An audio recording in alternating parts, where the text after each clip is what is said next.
नमस्ते, कैसे हैं आप सब लोग? ब्यूटीफुल सक्सेस स्टोरी लेकर के आई हूँ। होपोनोपोनो प्रेयर और लव वाइब्रेशन से टूटता हुआ रिश्ता बच गया है। बहुत ही ब्यूटीफुल सक्सेस स्टोरी है। ये मैरिड लाइफ की सक्सेस स्टोरी है। इनका नाम धीरज है।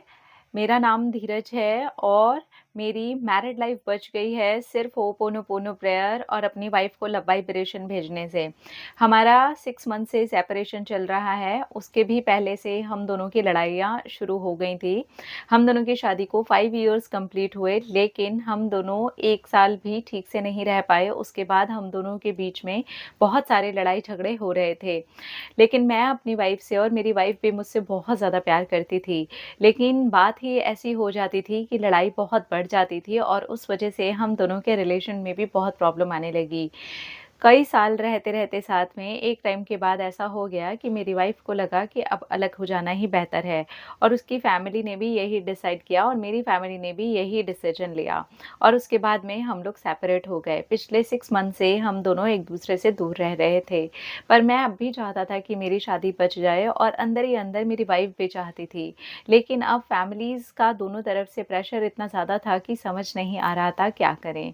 मैं फिर भी चाहता था कि अगर मेरी वाइफ एक बार भी बोल देगी ना, तो मैं सब तरफ से स्टैंड लेने के लिए तैयार हूँ।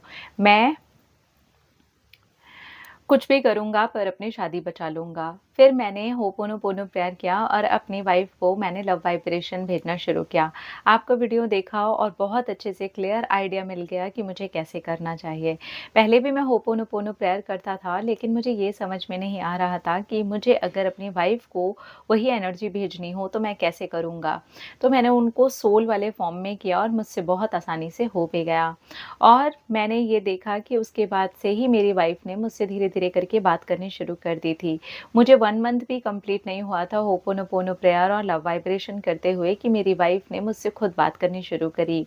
उसने खुद मैरिज लाइफ़ की बात करी, हम दोनों के बीच में जो भी प्रॉब्लम्स हो रही थी उसकी बात की, क्या चीज़ें नहीं होंगी और उससे हमारी शादी अच्छी चलती रहेगी, ये भी बात की।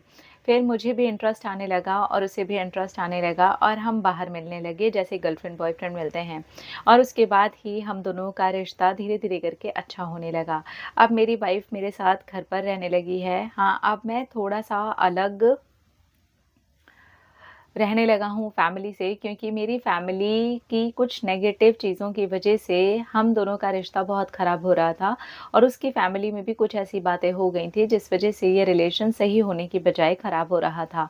तो मैंने सोचा इसका यही एक हल निकल सकता है जिससे मेरी शादी भी बच जाएगी और हम नेगेटिविटी से दूर भी रह सकेंगे।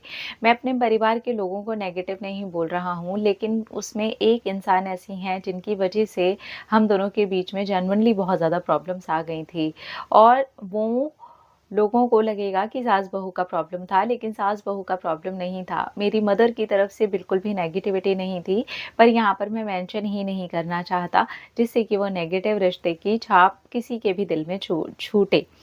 मैंने बस अपने रिश्ते को पॉज़िटिव बनाने के लिए जो भी कदम उठाने थे उठाए और उससे मेरे रिश्ते के अंदर पॉज़िटिव एनर्जी आनी शुरू हो गई और आज मैं आपके साथ सक्सेस स्टोरी शेयर कर रहा हूँ।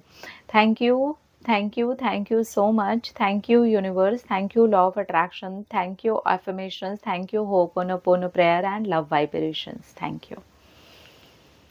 Okay, congratulations, I am very happy for you.